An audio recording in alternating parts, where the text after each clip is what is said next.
Vimos na aula passada que o apóstolo João, ele deseja graça e paz às igrejas da província romana da Ásia e começou mencionando graça e paz da parte do Pai, depois do Espírito e por fim da parte de Jesus Cristo. Na aula passada falamos do significado da expressão Jesus Cristo e hoje vamos ver mais características dessa segunda pessoa da Trindade. Por exemplo, sabemos agora que Jesus quer dizer Yahvé salva ou simplesmente Salvador e que Cristo era um título que significa Messias, ungido. Mas qual seria o nome completo de Jesus? Qual seria o seu nome todo? Completo. Não temos registro disso, mas há uma possibilidade de o nome dele ter sido Yehoshua ou Yeshua ben Yosef. O que é isso, professor? Que língua é essa? É hebraico. O nome de Jesus em hebraico, isso é uma possibilidade. Não há nada certo quanto a isso. O nome hebraico de Jesus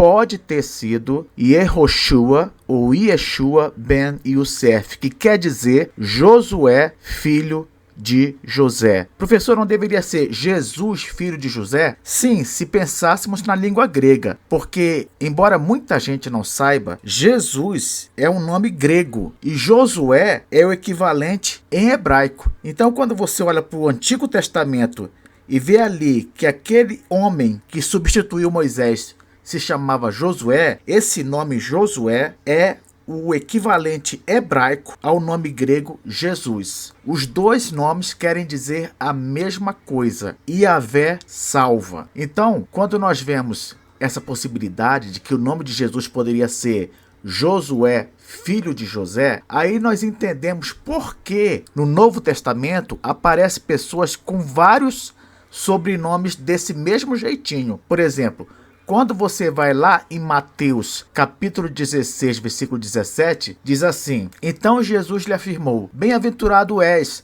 Simão Bar-Jonas. Vejam só, ele chama Pedro de Simão Bar-Jonas. E essa palavra Bar-Jonas quer dizer filho de Jonas. Mas, professor, você não acabou de falar que filho de usa a expressão bem e não bar? Pois é, só que entre os judeus, eles não falavam só hebraico.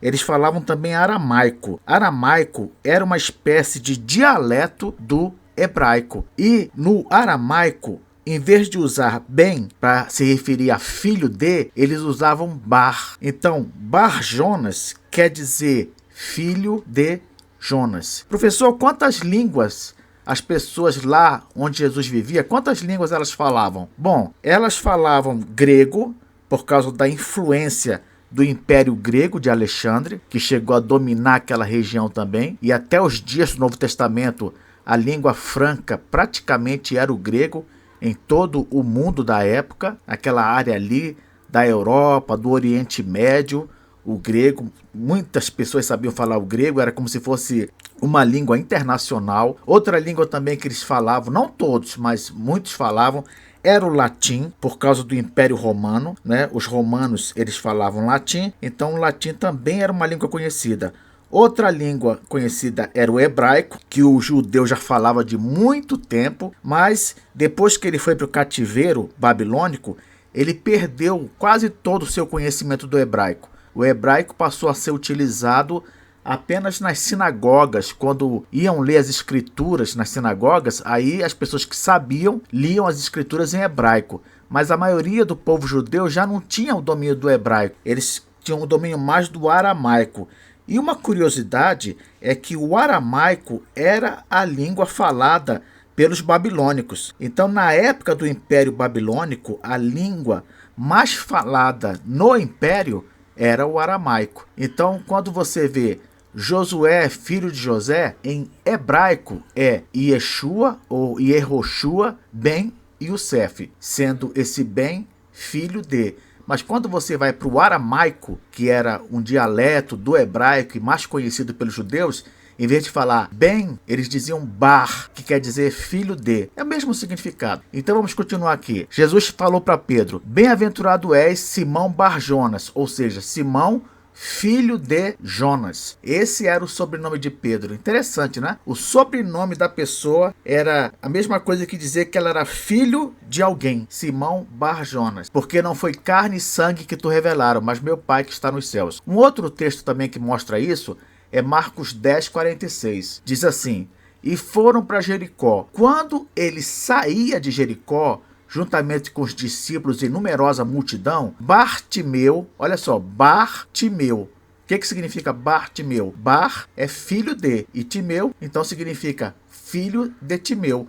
Por isso que a seguir ele fala, cego mendigo, filho de Timeu, estava sentado à beira do caminho. Vocês estão vendo? Um outro texto também que chama a atenção com respeito a isso é o trecho de Atos 13, versículos 6 a 11, que fala sobre o começo da viagem missionária do apóstolo Paulo, quando ele vai até a ilha de Chipre, e ele encontra um homem lá que se chamava Bar Jesus, ou seja, filho de Jesus. Olha só esse episódio, Atos 13, versículos 6 a 11, diz assim: havendo atravessado toda a ilha até Pafos, encontraram certo judeu, mágico, falso profeta, de nome Bar Jesus, o qual estava com o procônsul Sérgio Paulo, que era homem inteligente. Este, tendo chamado Barnabé e Saulo, diligenciava para ouvir a palavra de Deus. Mas opunha-se-lhes Elimas, o mágico, porque assim se interpreta o seu nome, procurando afastar da fé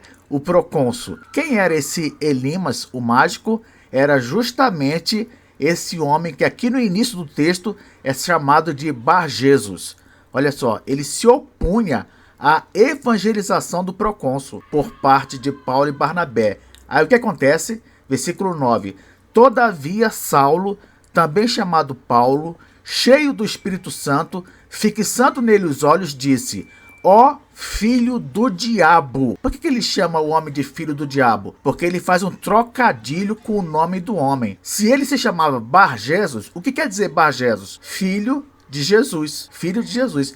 E aí Paulo, como o homem estava atrapalhando a evangelização, Paulo resolve fazer um trocadilho com o nome dele. Em vez de chamá-lo de filho de Jesus, ele fala: ó filho do diabo. Você está vendo que se você não tiver o conhecimento dessas peculiaridades da língua original, você não consegue pescar o trocadilho aqui. Pois é, o apóstolo Paulo faz um trocadilho com o nome do homem e diz assim: ó filho do diabo, cheio de todo engano e de toda malícia, inimigo de toda justiça, não cessarás de perverter os retos caminhos do Senhor, pois agora eis aí está sobre ti a mão do Senhor, e ficarás cego, não vendo o sol por algum tempo. No mesmo instante, caiu sobre ele névoa e escuridade, e andando à roda, procurava quem o guiasse pela mão. Então, era muito comum naquela época o sobrenome de alguém ser uma referência a essa pessoa ser filho de fulano, de cicrano,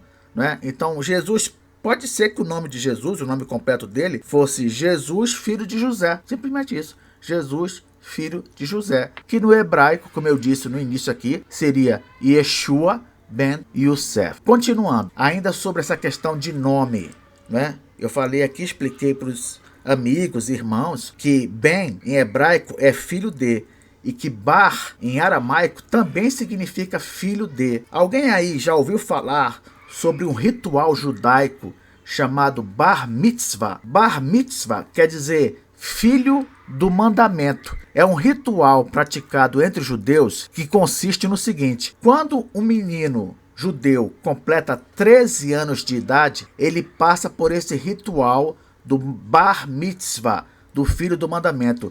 Nesse ritual, ele é considerado responsável para observar os mandamentos da Bíblia hebraica. Então, a partir dos 13 anos de idade, o menino judeu já é considerado responsável por observar os mandamentos de Deus na Bíblia hebraica. E esse ritual no qual ele é responsabilizado pelos mandamentos é chamado entre os judeus de Bar Mitzvah, que quer dizer filho do mandamento. Continuando então, João chama Jesus de Jesus Cristo, claro. Depois diz que ele é a fiel testemunha. Por que ele chama Jesus de fiel testemunha? Porque aqui nós temos uma alusão ao ministério terreno de Cristo. Jesus, neste mundo, quando ele iniciou o seu ministério, ele se apresentou como uma testemunha do próprio Pai, com respeito àquilo que ele tinha ouvido do Pai, pessoalmente, aquilo que o Pai queria que ele transmitisse ao povo. Então Jesus era fiel testemunha por quê? Porque ele não traiu o Pai durante o seu ministério. Tudo aquilo que ele viu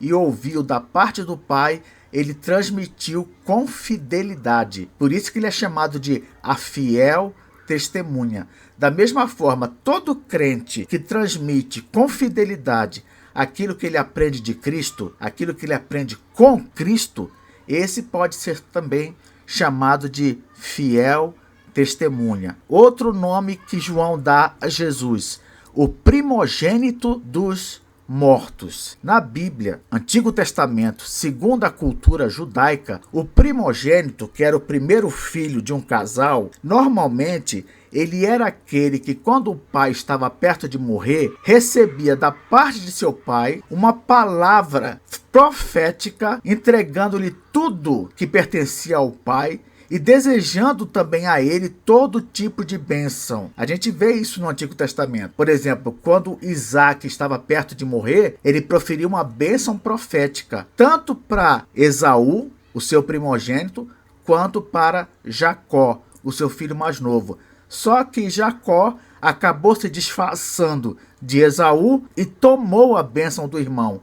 A bênção que seria para o primogênito, para o primeiro filho gerado, acabou indo para Jacó. Quando nós vemos também o próprio Jacó no final da sua vida, ele pronuncia lá no final do livro de Gênesis uma bênção para cada um de seus filhos. E normalmente, quando o pai iria pronunciar essa bênção, ele dedicava coisas melhores para o primogênito, o primeiro filho, o filho mais velho. Também, quando o pai morria, o filho mais velho, ele era o responsável pela família. O pai se ausentava com a morte e o filho mais velho assumia as obrigações de sua casa, tanto no que diz respeito ao sustento de sua mãe, como no que diz respeito ao sustento de seus irmãos. Logo, provavelmente Jesus, depois que José morreu, deve ter se tornado o líder de sua casa. E isso, é claro, antes de ele assumir o seu ministério público.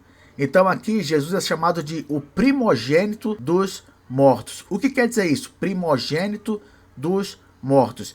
Quer dizer que Jesus foi o mais importante, presta atenção, ele foi o mais importante entre aqueles que morreram e ressuscitaram para nunca mais morrer. Vou repetir, Jesus é chamado de primogênito dos mortos porque ele é o mais importante daqueles que morreram e ressuscitaram para nunca mais morrer. Professor, por que você está falando de o mais importante? O primogênito não era o filho mais velho, o primeiro filho? O que isso tem a ver com o mais importante? Ora, eu não acabei de falar que quando o pai ia proferir a bênção profética, as melhores coisas eram dadas ao primogênito? Por quê? Porque o primogênito era o filho mais importante da família. Só que aqui, nesse texto, nós não estamos pensando em Jesus como o mais importante de uma família, mas como o mais importante de todas as coisas. Porque, na verdade, a palavra primogênito, ela tem um sentido estrito e tem um sentido mais amplo. Primogênito quer dizer duas coisas. Primeiro, o mais importante de uma família, o filho mais importante de uma família, mas também primogênito quer dizer o mais importante sobre todas as coisas. De onde você tirou isso, professor? De alguns trechos da Bíblia. Por exemplo, Salmo 89, versículo 26 e 27 diz assim: Ele me invocará dizendo, Tu és meu Pai, meu Deus e a rocha da minha salvação. Falo-ei por isso, meu primogênito, o mais elevado entre os reis da terra. Olha só, Deus diz que vai fazer do Messias o seu primogênito e explica, o mais elevado entre os reis da terra. Então a palavra primogênito não quer dizer simplesmente o primeiro gerado de uma família e o mais importante da família. Não, quer dizer também o mais importante sobre tudo.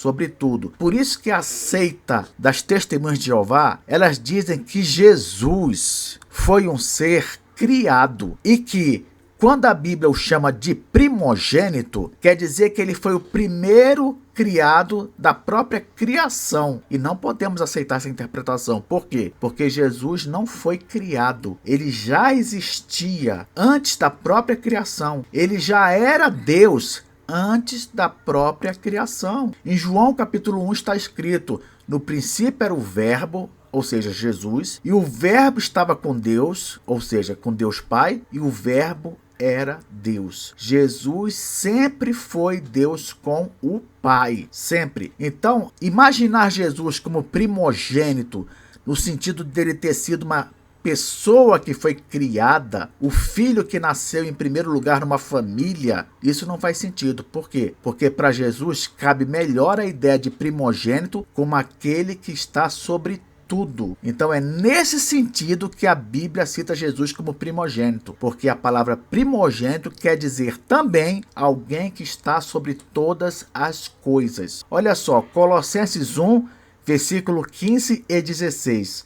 Este, quem? Jesus, é a imagem do Deus invisível, o primogênito de toda a criação. Quer dizer que ele foi o primeiro gerado na criação? Não, quer dizer que ele está sobre toda a criação. Ele reina sobre toda a criação. Por isso que no versículo 16 diz assim: pois nele, em Jesus, o primogênito, foram criadas. Nele foram criadas. Não é que ele foi criado. Nele foram criadas todas as coisas, nos céus e sobre a terra, as coisas visíveis e as invisíveis, sejam tronos, sejam soberanias, quer principados, quer potestades. Tudo foi criado por meio dele e para ele. Então, nós vimos aqui mais algumas características da segunda pessoa da Trindade, né?